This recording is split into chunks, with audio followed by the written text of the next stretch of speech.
The following presentation is best experienced with headphones.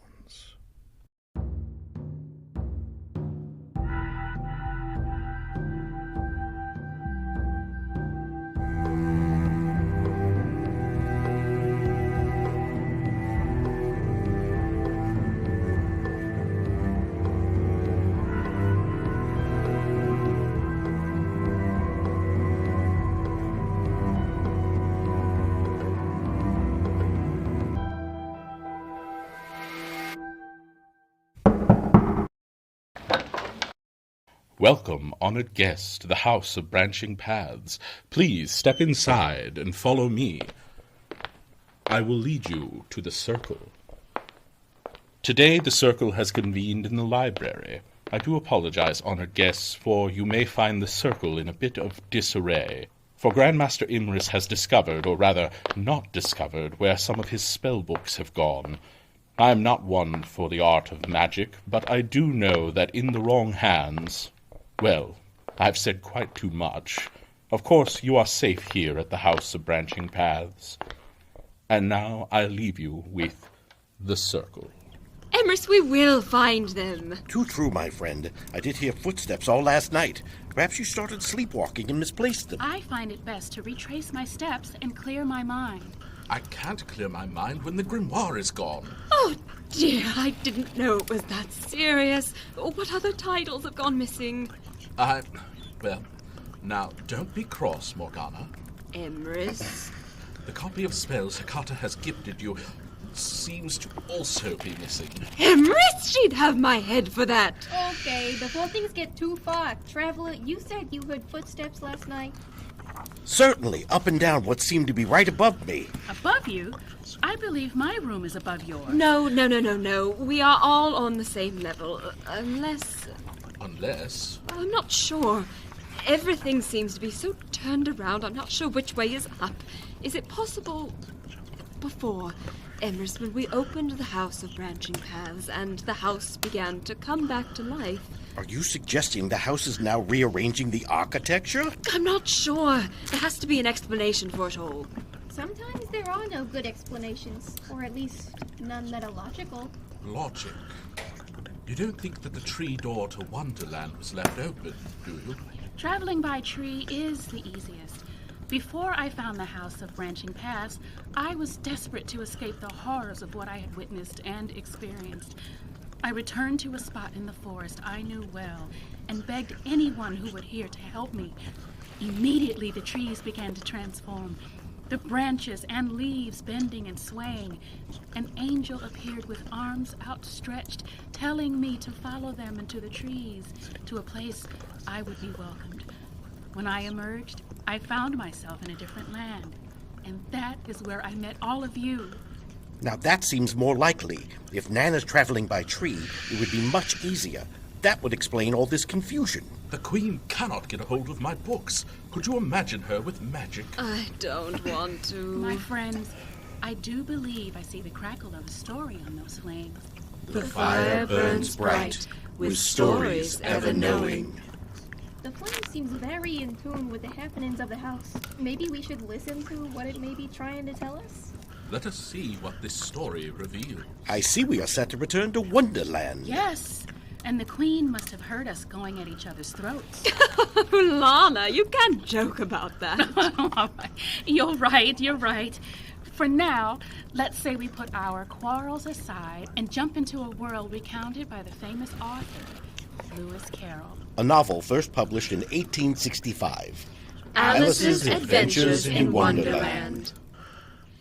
Alice had just about had enough. In the span of only a few hours, she had been all different sizes. At present, she was in fact 1 foot tall. Which was not an ideal height to be at all. She had also attended the most ridiculous tea party she'd ever encountered. And finally feeling quite frustrated, Alice led herself through another door inside of a great tree. Things did seem to be getting curiouser and curiouser.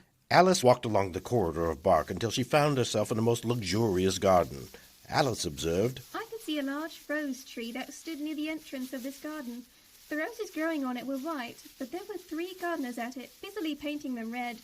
I thought this a very curious thing, so I went to investigate. Just as Alice got close enough, she could see and hear the gardeners, only they weren't ordinary gardeners. They were playing cards. They were saying, Look out now, Five. Don't go splashing paint all over me like that. I couldn't help it, too. 7 jogged my elbow. That's right, Five. Always lay the blame on others. What for? That's none of your business. Yes, it's my business, and I'll tell you, it was for bringing the cooked tulip roots instead of onions. Well, of all the unjust things. Just then the two speaking noticed Alice. They each looked around, then bowed low. Alice took this time to speak. Would you tell me, please, why are you painting those roses? At first, the card said nothing. Then Five looked at Two. Two began in a low voice. Why, the fact is, you see, miss, these here ought to have been a red rose tree, and we put a white one in by mistake, and if the Queen was to find out, we should have all of our heads cut off, you know.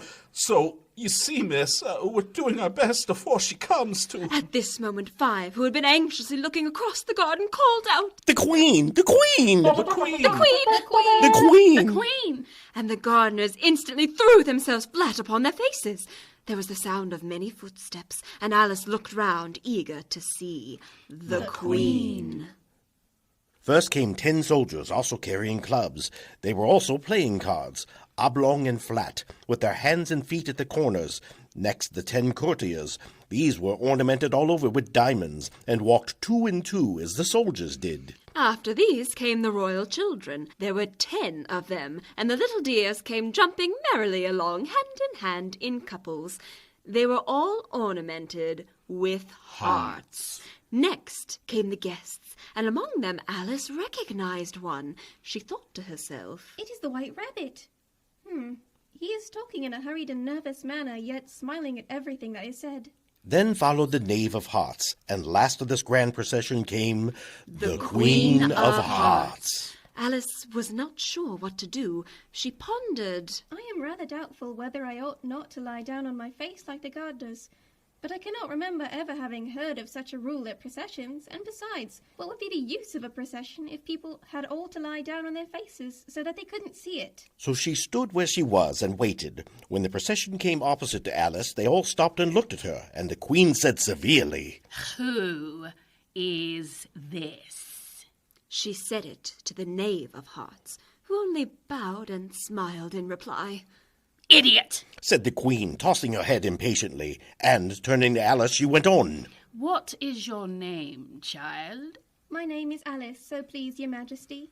Said Alice very politely, but she added to herself. Why, they're only a pack of cards, after all. I needn't be afraid of them. And who are these? Said the Queen, pointing to the gardeners who were lying round the rose tree. For you see, as they were lying on their faces, the patterns on their backs were the same as the rest of the pack, and she could not tell whether they were gardeners, Or soldiers. or courtiers, Or 3 of her own children. How should I know? It's no business of mine. At Alice's bravery, the Queen turned Crimson crimson with with fury. fury, and after glaring at her for a moment like a wild beast, began screaming. Off with her head! Off with her head! Off! Nonsense! said Alice very loudly and decidedly, and the Queen was silent. The knave laid his hand upon her arm and timidly said, Consider, my dear, she's only a child. The Queen turned angrily away from him and said, Turn them over. The knave did so, very carefully, with one foot. The Queen observed this, and then in a shrill, loud voice yelled, Get up! The gardeners instantly jumped up and began bowing to the Queen. And then, turning to the rose tree, the Queen went on with the gardeners. What have you been doing here? Please, your majesty, we were trying to fix... I see. Off with their heads. Off with their heads. The Queen took a moment to herself, then very pointedly asked Alice, Can you play croquet? Yes. Come on, then. I wondered very much what would happen next when I suddenly heard a very timid voice beside me and saw it was the White Rabbit. It's a very fine day. Very. Where's the Duchess? Hush, hush! She's, under sentence of execution. What for? Oh, did you say? Oh, what a pity!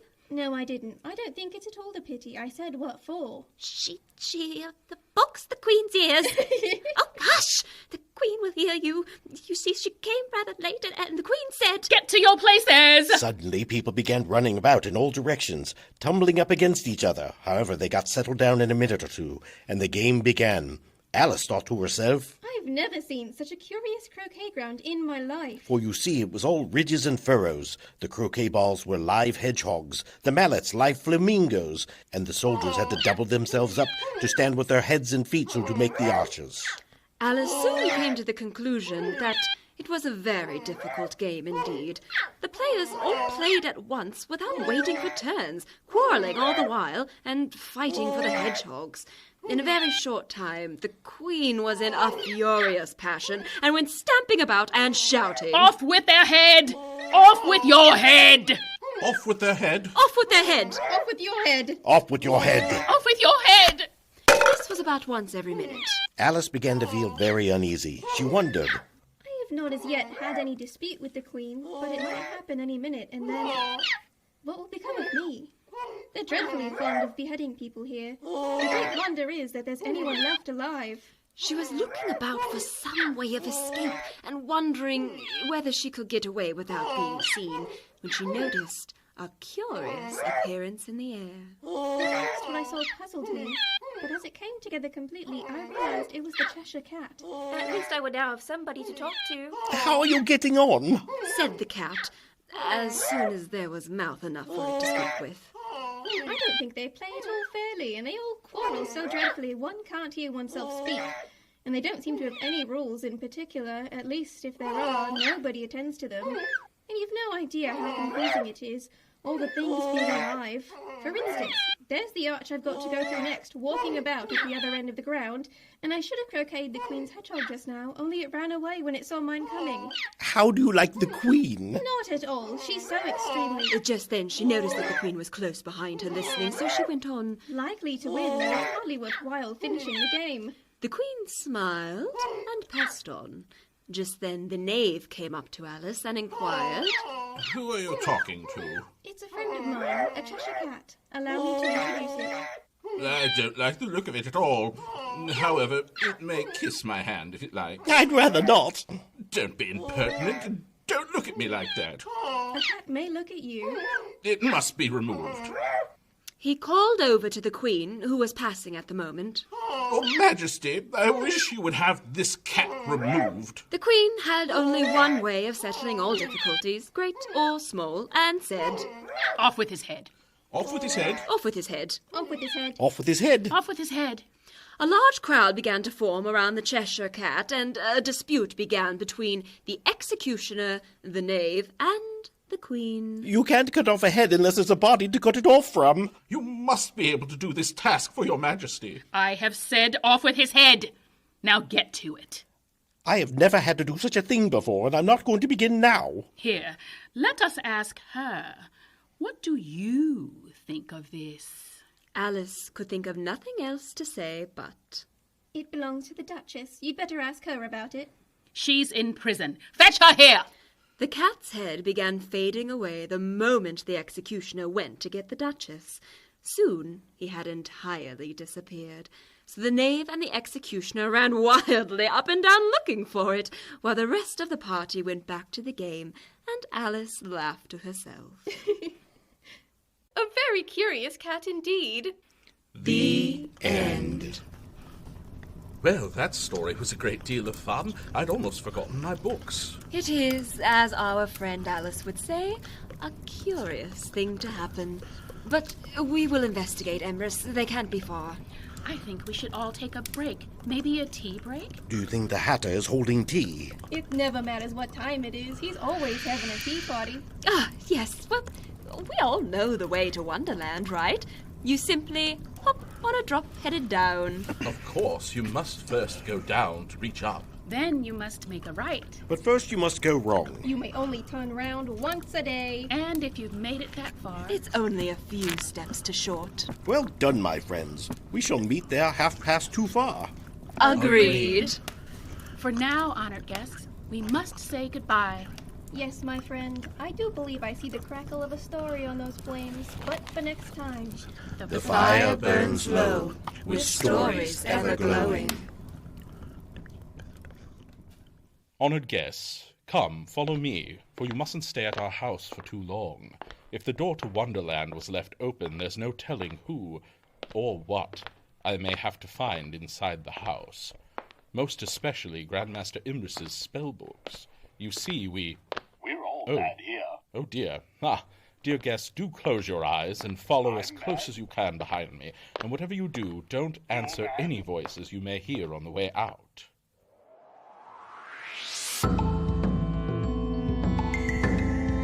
You have been listening to The House of Branching Paths, a theatrical podcast experience brought to you by Round Two It Productions, created by Mark Kilmer and Carol Ann Miller, with featured artists Kimmy Kidd, Bill Blanky, and Caitlin Sowers, with music by Elegy.